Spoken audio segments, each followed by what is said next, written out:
12 শতাধিক বক্ষব্যাধি বিশেষজ্ঞ নিয়ে 8ম আন্তর্জাতিক লাং হেলথের ওপরে কনফারেন্স হচ্ছে, যেটি আয়োজন করেছে বাংলাদেশ লাং ফাউন্ডেশন। এই বিষয়ে পালমোকন 2025 ফুসফুসের স্বাস্থ্য এই বিষয়ে আমরা কথা বলবো। আমাদের সঙ্গে যুক্ত হচ্ছেন অধ্যাপক ডাক্তার আলী হোসেন, বাংলাদেশ লাং ফাউন্ডেশনের প্রেসিডেন্ট। এবং অনুষ্ঠান শুরুর আগে আপনাদের জানিয়ে রাখি, অনুষ্ঠানটি সহযোগিতা করছে রেনেটা ফার্মাসিউটিক্যালস লিমিটেড। স্যার, আপনাকে স্বাগত জানাচ্ছি আমাদের অনুষ্ঠানে। স্যার, বাংলাদেশ লাং ফাউন্ডেশন এত বড় একটি প্রোগ্রাম যে আয়োজন করেছে বা করছে, মানে এটির পেছনের প্রস্তুতি আসলে কত দিনের? এই প্রস্তুতি তো আমাদের অনেক দিনের। আসলে আমরা যখন শুরু করি, এটা হচ্ছে অলমোস্ট 2007 সাল থেকে শুরু করি। আমরা ধীরে ধীরে এই পর্যায়ে এসেছি। প্রথমত আমরা এত বেশি চিকিৎসক একসাথে করতে পারতাম না। তখন প্রথমে হয়তো 400-500 এইভাবে রেজিস্ট্রেশন বা এটা ন্যাশনাল পর্যায়ে হতো শুধু? এক্স্যাক্টলি, ন্যাশনাল পর্যায়ে হতো। এবং পরবর্তীতে আমরা দেখলাম যে ন্যাশনাল পর্যায়ে হলে অনেক ক্ষেত্রে আমাদের কিছু লিমিটেশন থাকে। আমরা অনেক এক্সপার্ট পাই না, আমাদের অনেক স্টুডেন্ট অনেক জানতে চায়, সেগুলো আমরা উত্তর দিতে পারি না। সেই ক্ষেত্রে আমরা চিন্তা করলাম যে এটাকে যদি আমরা ইন্টারন্যাশনাল কনফারেন্স করি, তাহলে ইন্টারন্যাশনাল স্পিকাররা আসবে, আমাদের চিকিৎসকরা নিজেদেরকে আপডেট করতে পারবে।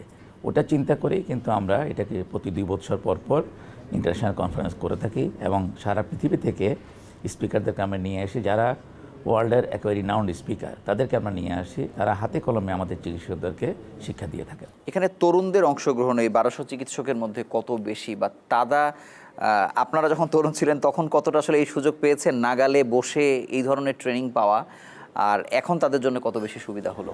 আমরা যখন তরুণ ছিলাম তখন আসলে এই ধরনের কোনো কনফারেন্স হতো না খুব একটা। এখন আমরা নিজেরা তখন উপলব্ধি করেছিলাম যে এই ধরনের শিখতে হলে বিদেশে যেতে হবে। বিদেশ যাওয়া তো সর্বপক্ষে সম্ভব না। তখন আমরা নিজেরা ঠিক করলাম যে দেশে বসে কীভাবে ইয়াং জেনারেশনকে শিক্ষিত করে তোলা যায়, সেই চিন্তাভাবনা থেকেই কিন্তু আমাদের এই আয়োজন। সেই জন্য আমরা প্রতি 2 বছর পর কনফারেন্সটা করে থাকি। আমরা চেষ্টা করি পৃথিবীর যিনি বেস্ট এই রেসপিরেটরি মেডিসিনের বিভিন্ন সাবজেক্টের, তাদেরকে একত্রিত করার জন্য, এবং তাদেরকে আমরা হাতে সময় নিয়ে আসতে বলি। তারা একজন প্রায় 4 দিন 5 দিনের জন্য এই দেশে আসেন, এবং আমাদের চিকিৎসকদেরকে তারা ওয়ার্কশপ করে, ছোট পরিসরে ওয়ার্কশপ করে হাতে কলমে শিখিয়ে দেন। অ্যাট দ্য সেম টাইম এই প্লেনারি লেকচার দিয়ে এনরিচ করেন। এবারের যে স্কেডিউল, নানা ধরনের প্রশিক্ষণ আসলে হচ্ছে বা অনেক স্পিকাররা কথা বলছেন, একেবারে নতুন কি আপনার কাছে মনে হয়? এবার অনেক কিছুই নতুন। যেমন ইন্টারভেনশনাল পালমোলজিতে আমরা অনেক কিছু শিখেছি। এবার অনেক দূর এগিয়ে গেছে পৃথিবী, যে এখন লাংয়ের যে টিউমার, যেটা শ্বাস নিতে হয়, সেটাকে অপারেশন না করেও নিয়ে আসা যায়। এবং যে বুকে যে পানি জমে, সেখানে অপারেশন না করেও পানিটা বের করা সম্ভব। এবং আজকাল ফ্লুরোস্কোপি মেশিন দিয়ে লাংয়ের বাইরে পর্দাটাকে দেখা যায়।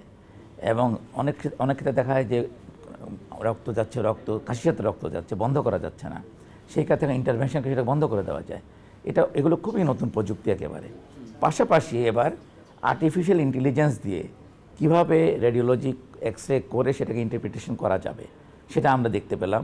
শুধু তাই নয়, এই আর্টিফিশিয়াল ইন্টেলিজেন্স ইনডিউসড এক্সরেটা এত বেশি ছোট, এটা কোনো ইলেকট্রিসিটি লাগে না, ইন্টারনেট লাগে না। এটাকে ইজিলি রিমোট এরিয়াতে নিয়ে এক্সরে করে ইন্টারপ্রিটেশন করা সম্ভব।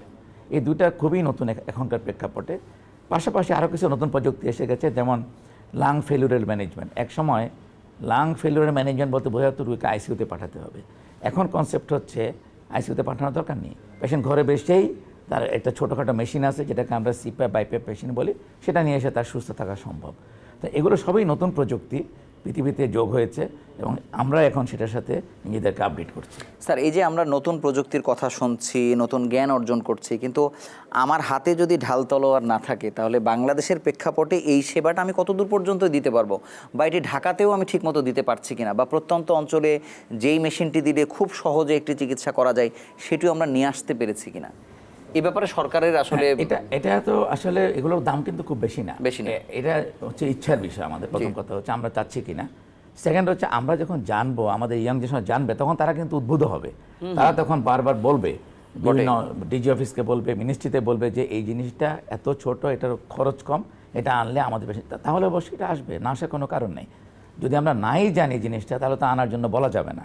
আমাদেরকে আনার উদ্দেশ্য হচ্ছে যাতে করে আমরা এটার সাথে পরিচিত হই, তাহলে কিন্তু আমাদের চিকিৎসকরা বলতে পারবে যে এই মেশিনটা আনলে তেমন কোনো খরচ নেই। স্যার, দূষণের দিক থেকে আমাদের দেশ মানে একটি ম্যাক্সিমাম যে মাত্রা, মানে চরম ভয়াবহ দূষণের ক্ষেত্রে তারও 200 ডিগ্রি আমরা উপরে আছি।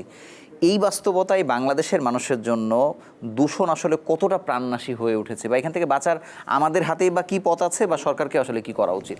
দূষণ তো অবশ্যই খুবই প্রাণঘাতী, এবং আমরা দেখতে পাচ্ছি এই দূষণের কারণে ফুসফুসের রোগ বিভিন্নভাবে বেড়ে যাচ্ছে।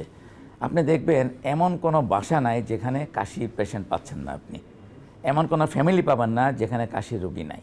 এটা কিন্তু দূষণেরই প্রভাব। কিন্তু আগে এত কাশির রোগী ছিল না। এমন কোনো শহর পাবেন না যেখানে নিউমোনিয়া পেশেন্ট পাচ্ছেন না, এটা দূষণের জন্য। তো ডেফিনেটলি এই দূষণ ব্যবহারের জন্য সরকার অনেকগুলো পদক্ষেপ নিয়েছে, ভবিষ্যতেও নিবে। আমরা তো একটা দেখি 2 স্ট্রোক ইঞ্জিনটা বন্ধ হয়েছে, ইটের ভাটায় যেমন লাকড়ি জ্বালানো বন্ধ হয়েছে। আমাদের পেশেন্ট এখন অনেক সচেতন, তারা লাকড়ি চুলা রান্না করে না, তারা বন্ধু চুলা ব্যবহার করছে। সুতরাং আমরা নিজেরা যদি সচেতন হই তাহলে তো আমরা বলতে পারবো। কিন্তু আমার মনে হয় এই ক্ষেত্রে ম্যাক্সিমাম ভূমিকা পালন করতে বিআরটিএকে। কারণ বিআরটিএ যদি মানে যে সকল গাড়ি ফিটনেস না দেয়, তাহলে কিন্তু ঢাকা শহরের দূষণ 2/3 কমে যাবে। আপনি দেখবেন যে কোভিডের সময় যখন সবাই লকডাউন ছিল, রাস্তায় যখন গাড়ি ছিল না, তখন দূষণ কিন্তু একেবারে কমে গেছিল। এবং কোভিডের সময় কিন্তু আশ্চর্যজনকভাবে কাশির রোগীও কমে গেছে। স্যার, এই ধরনের কনফারেন্সগুলোতে যেমন আপনারা শিল্পী বলি বা বিভিন্ন ধরনের মানুষকেও নিয়ে আসেন, কিন্তু যেমন বিআরটি এর কথা আপনি বলছেন, বা পরিবেশ নিশ্চয়ই কোনো অধিদপ্তর আছে, বা সরকারের সাথে আরও ওই মানুষগুলোকে এই প্রোগ্রামগুলোর মধ্যে আসলে ইনভলভ করা যায় কিনা, বা করলে আমাদের বেশি হ্যাঁ, ওনাদেরকে ইনভলভ করা তো যায়, আমরা অনেক চেষ্টাও করেছি অনেকবার। কিন্তু সমস্যা কোথায় আমি আপনাকে বলি, সরকারি লেভেলে যদি কখনো আপনি যান, প্রথম কলেজে একটা অ্যাপ্লিকেশন নিয়ে আসেন, তারপরে এটা জমা দেন, ওই অ্যাপ্লিকেশন নিয়ে জমা দেন, এর পিছনে ঘুরেন, এটা করে তো সম্ভব না। তার চেয়ে বরং তো আপনি ইন্টারন্যাশনাল স্পিকারকে একটা ফোনে মেইলে নিয়ে চলে আসতে পারছেন। স্পিকারকে একটা ইমেল করলেই সে উত্তর দিয়ে চলে আসতেছে। আর আমার এখানে একজন অফিসিয়ালকে আনতে হলে আপনাকে তার পিছনে একজন লোক লাগিয়ে দিতে হবে, যাকে অ্যাটলিস্ট 15 দিন লেফট রাইট করতে হবে। এটা খুবই দুঃখজনক। স্যার, ভবিষ্যতে এই লাং ফাউন্ডেশন, যেমন আমরা কিছুদিন আগেও আপনার সঙ্গে আলোচনা হচ্ছিল যে এপিএসআর এর যে কনফারেন্সের ভেন্যু হিসেবে